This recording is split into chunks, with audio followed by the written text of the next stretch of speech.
குரங்கும் ஒற்றுமையற்ற பூனைகளும். ஒரு கிராமத்தில் 2 பூனைகள் இருந்தன. ஒரு நாள் 2 பூனைகள் சேர்ந்து ஒரு வீட்டிலிருந்து ஒரு அப்பத்தை எடுத்தன. அந்த அப்பத்தை சாப்பிடுவதற்காக 2ஆக பிரிக்கும்போது ஒரு பூனை அப்பம் சரிசமமாக பிரிக்கப்பட வேண்டும் என்று மற்றொரு பூனையுடன் சண்டையிட ஆரம்பித்தது.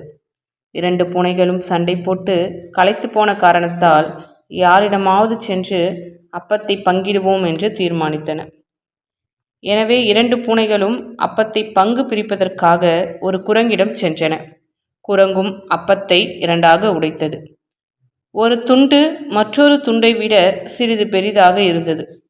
பெரிதாக இருந்த துண்டை குரங்கு ஒரு கடி கடித்தது. இதே போன்று மாறி மாறி குரங்கு கடிக்க அங்கு அப்பம் முழுவதும் காலியானது. இதனை பார்த்து கொண்டிருந்த ஒற்றுமையற்ற பூனைகள் என்ன செய்வதென்று தெரியாமல் மனவேதனையுடன் திரும்பிச் சென்றன.